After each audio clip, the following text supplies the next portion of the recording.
मैं doctor Sunita Swami, assistant professor botany, LBS government college Kotputli. आज का हमारा टॉपिक है जीन रेगुलेशन इन प्रोकैरियोट्स। यहाँ बात आती है कि जीन रेगुलेशन होता क्या है या जीन रेगुलेशन हम किसको कहा जाता है। तो जीन रेगुलेशन का जो मीनिंग होता है वो होता है कि किसी भी प्रोकैरियोट या यूकैरियोटिक सेल के अंदर होने वाली वो सारी मैकेनिज्म जिसके अंदर एक स्पेशल टाइम पर कुछ जीन्स जो है एक्टिव होकर के प्रोटीन सिंथेसिस करते हैं या फिर जीन का कंट्रोल या फिर जीन रेगुलेशन कहलाते हैं। बात आती है कि जीन रेगुलेशन जो है वो अवश्य क्यों है। जैसे हम इकोलाई का एग्जांपल लेते हैं तो इकोलाई जो है वो जो ह्यूमन जो इंटेस्टाइन है उसके अंदर रहता है। और क्योंकि यहाँ पर जो है पचित भोजन इकोलाई को अवेलेबल होता है, इसलिए ज़रूरत नहीं होती है कि उसे किसी भी तरह का जो है वो प्रोडक्ट का वो सिंथेसिस करे। जैसे सबसे पहले ये बात ये आती है कि अगर इकोलाई को कोई भी न्यूट्रिएंट जो है वो उसे अच्छे से अवेलेबल है, तो वो किसी भी तरह जो है किसी भी तरह के जीन को जो है वो एक्सप्रेस नहीं करेगा या फिर नए जो प्रोडक्ट का फॉर्मेशन नहीं करेगा। तो सबसे पहली बात आती है कि जैसे अगर ह्यूमन इंटेस्टाइन के अंदर ग्लूकोज अवेलेबल है तो इकोलाई जो है उस ग्लूकोज को है वो यूज ले लेता है। और ग्लूकोज अवेलेबल नहीं है तो इकोलाई क्या करेगा, लैक्टोज या एरेबिनोज या माल्टोज या जाइलोज या किसी भी तरह की जो शुगर है उसको यूज में लेगा। और इसी प्रकार अगर अमीनो एसिड है वो अवेलेबल है, तब तो इकोलाई उन अमीनो एसिड की सहायता से प्रोटीन का सिंथेसिस कर सकता है। लेकिन अगर अमीनो एसिड अवेलेबल नहीं है तो जो इकोलाई है वो एनवायरनमेंट को जो रिस्पॉन्ड करेगा।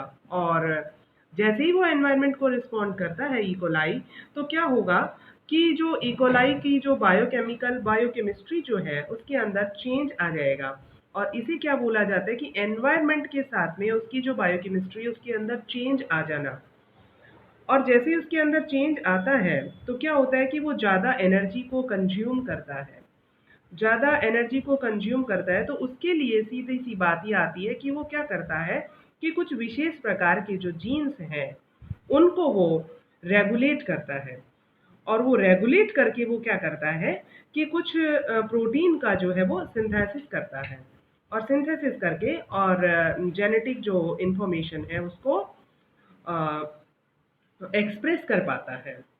और जैसे ही एनवायरनमेंट के अंदर कुछ चेंजेज आते हैं, यानी इकोलाई जिस एनवायरनमेंट के अंदर रहता है यानी ह्यूमन इंटेस्टाइन के अंदर रहता है, तो वहाँ पर जैसे ही कुछ चेंज आता है तो वहाँ पर कुछ नए तरह के जो जीन्स हैं वो एक्सप्रेस्ड होते हैं। और जैसे ही नए तरह के जीन एक्सप्रेस होते हैं तो वहाँ पर क्या होता है कि कुछ अप्रोप्रिएट प्रोटीन जो है उनका सिंथेसाइज हो जाता है। उसके बाद में आता है कि जैसे कोई कार्बन सोर्स है ह्यूमन इंटेस्टाइन के अंदर अवेलेबल होता है, तो जीन उस अवेलेबल जो कार्बन सोर्स है उसको लेने के लिए जो है कुछ मेटाबोलाइट जो होते हैं या फिर जो कार्बन सोर्स होते हैं उसकी सहायता से कुछ जीन्स को जो है वो ट्रांसक्राइब जो है वो किया जाता है। और देन ट्रांसलेशन की जो है प्रक्रिया होती है। और जैसे ही कोई कार्बन सोर्स डिसअपियर होता है, वापस जो जीन की एक्टिविटी होती है वो ऑफ हो जाती है। अब आती है टर्मिनोलॉजी कि सबसे पहली बात ये आती है कि जीन होता क्या है। कि जीन क्या है कि एक डीएनए की सीक्वेंस होती है जो कि आरएनए मॉलिक्यूल के अंदर ट्रांसक्राइब हो सकता है। और जीन के अंदर क्या है, प्रोटीन्स को या फिर आरआरएनए, टीआरएनए, एसएनआरएनए या कुछ अलग प्रकार के जो आरएनए है उनकी सीक्वेंस को भी एनकोड किया जा सकता है। उसके बाद में आता है कॉन्स्टिट्यूटिव जीन्स या फिर हाउसकीपिंग जीन्स हम किसको कहें। कि बैक्टीरियल सेल के अंदर कुछ ऐसे जीन्स होते हैं जो हमेशा कार्यशील रहते हैं या फिर हमेशा कोई न कोई कार्य करते रहते हैं। और जो उनका एक्सप्रेशन है वो कॉन्स्टिट्यूटिवली या कॉन्टिन्यूसली जो है वो चलता रहता है। उसके पश्चात ये आता है कि भाई कॉन्स्टिट्यूटिवली या कॉन्टिन्यूसली अगर चलता रहता है तो क्या होगा तो उनके द्वारा जो प्रोडक्ट बनेगा वो वेस्टफुल होगा, और इसके लिए क्या किया जाता है, जीन रेगुलेशन किया जाता है। उसके बाद में आता है स्ट्रक्चरल जीन, कि स्ट्रक्चरल जीन हम किसको कहें, कि स्ट्रक्चरल जीन वे जीन होते हैं जो कि कुछ प्रोटीन को कोड करते हैं, जो कि मेटाबॉलिज्म के लिए या फिर किसी प्रोडक्ट के बायोसिंथेसिस के लिए या फिर किसी भी जीव की स्ट्रक्चर के लिए जो है इंपॉर्टेंट रोल प्ले करते हैं। उसके बाद में आता है रेगुलेटर जीन या रेगुलेटरी जीन, कि रेगुलेटरी जीन्स जो हैं कुछ जीन के प्रोडक्ट होते हैं जो कि प्रोटीन या फिर आरएनए या फिर किसी डीएनए सीक्वेंस के साथ में इंटरैक्ट करके ट्रांसक्रिप्शन या फिर वो जो है ट्रांसलेशन को अफेक्ट कर सकते हैं। अब आता है कि लेवल्स ऑफ जीन रेगुलेशन, कि जीन रेगुलेशन किन किन स्तरों पर हो सकता है। तो सबसे पहले आता है कि जैसे डीएनए की कॉम्पैक्ट स्ट्रक्चर है और ऑल्टरेशन ऑफ द स्ट्रक्चर, यह ऑल्टरेशन ऑफ स्ट्रक्चर जो है मेनली यूकैरियोट्स के अंदर होता है। देन जो दूसरा लेवल आता है वो ट्रांसक्रिप्शन के स्तर पर हो सकता है, कि ट्रांसक्रिप्शन में जैसे एमआरएनए है, आरआरएनए है, टीआरएनए है, उन सभी तरह के आरएनए के लिए जो ट्रांसक्रिप्शन है उसके लिए बहुत सारे एंजाइम्स और प्रोटीन की आवश्यकता होती है।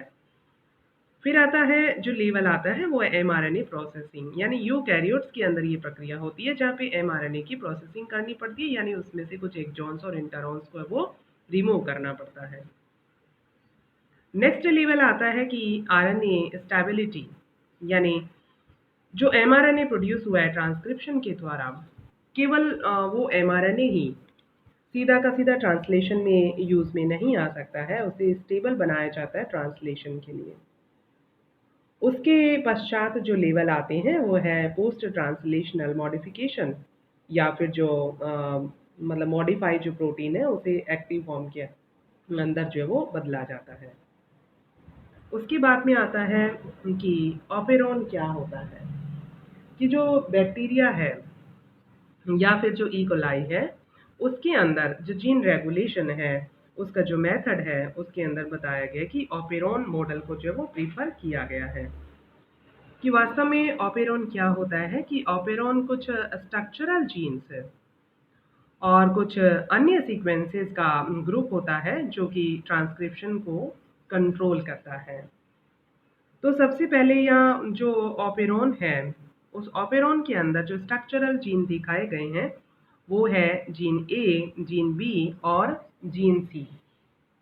और जो कि ये जो स्ट्रक्चरल जीन है एबीसी वो क्या करते हैं, एक एमआरएनए के अंदर ट्रांसक्राइब होते हैं, और उसके पश्चात कुछ जो एंजाइम्स है उनका प्रोडक्शन होता है ए, बी और सी का। और ये एंजाइम कुछ जो है बायोकेमिकल जो रिएक्शंस के प्रिकर्सर के लिए काम करते हैं, जैसे प्रिकर्सर मॉलिक्यूल है एक्स, और जो कि इंटरमीडिएट कंपाउंड की सहायता से किसमें कन्वर्ट हो जाता है, वाई के अंदर कन्वर्ट हो जाता है।